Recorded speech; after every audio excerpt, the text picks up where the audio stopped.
श्रीगंगानगर जिले के श्री कर्णपुर विधानसभा सीट पर कांग्रेस प्रत्याशी रुपिंदर सिंह कुन्नर ने जीत दर्ज की है। रुपिंदर कुन्नर ने बीजेपी के प्रत्याशी सुरेंद्रपाल सिंह टीटी को 11,000 से ज्यादा वोटों से करारी शिकस्त दी। नवनियुक्त विधायक रुपिंदर सिंह कुन्नर ने नवतेज टीवी के साथ खास बातचीत की।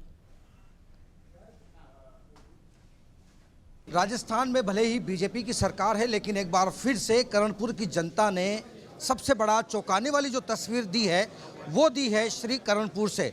इस वक्त हमारे साथ में रुपिंदर सिंह कुन्नर जो कि कर्णपुर विधानसभा के विधायक हमारे साथ मौजूद हैं, उनसे बात करेंगे।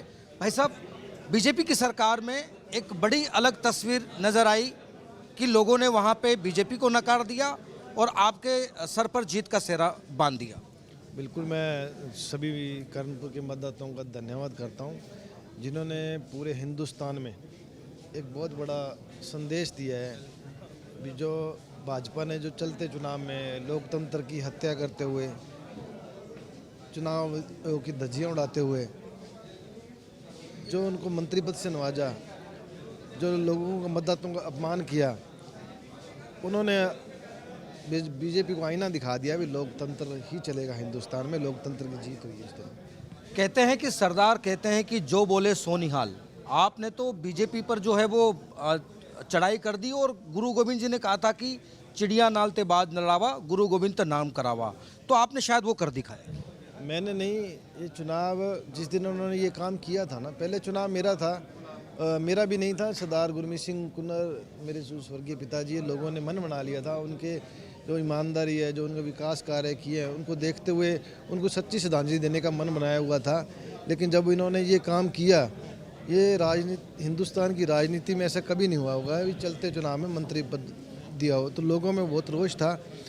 उस दिन से लोगों ने ये चुनाव अपना बना लिया था। तो मैं सल्यूट करता हूँ। और मैं जो और भी मेरे ख़ास तौर पे इस चुनाव में युवा साथी और मेरी मातृशक्ति घर से निकले, मेरे 2-2 घंटे तक इंतज़ार करते रहे, और मैं सभी को उनके चरणों में प्रणाम करता हूँ। और पूरे हिंदुस्तान के सभी युवा साथियों का कहना चाहता हूँ भी आप अपने को इनसे सीखना चाहिए, और जो ये धक्काशाही कर रहे हैं इनके खिलाफ एकजुट होकर लड़ाई लड़नी चाहिए, ताकि 2024 में हम अपने एनडीए को हटाएं और इंडिया जो हमारा गठबंधन हुआ है और उसको आगे लेके आएँ, ताकि देश में अमन चैन भाईचारा बना रहे। अच्छा भाई साहब, अंतिम सवाल करूंगा कि सरकार की पूरी मशीनरी, चाहे वो जितने दिग्गज नेता थे, चाहे वो प्रशासन हो, तो इसके बाद भी एक बड़े अंतर से जीत दर्ज करना और एक पुराने मंत्री को आपने जो है वो चुनावी अखाड़े में शिकस्त दी है, क्या देखते हैं? ये कर्णपुर की जनता ने जी, पहले भी टीटी साहब मंत्री थे, 3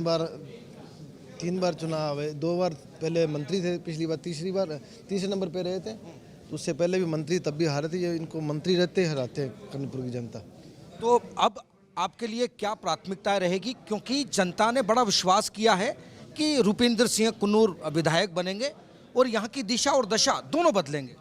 हमारे दोनों जिले हनुमानगढ़ गंगानगर सिंचित एरिया है, तो पानी हमारे लिए बड़ा मुद्दा है। तो फिरोजपुर फीडर जो का निर्माण होने वाला है, उसके लिए माननीय अशोक गहलोत जी ने 200 करोड़ बजट जारी किया हुआ है। उसको प्राथमिकता से लगाना, यही हमारी प्राथमिकता रहेगी। पानी सुचारू रूप से चले हर नहरों में, यही हमारी प्राथमिकता रहेगी। अच्छा, कर्णपुर की जनता को किस तरीके से हमारे चैनल के माध्यम से आप अपील करना चाह रहे हैं या धन्यवाद दें? उनको मैं उनके चरणों में प्रणाम करता हूँ, नतमस्तक होके, जिन्होंने इतिहास रच दिया है।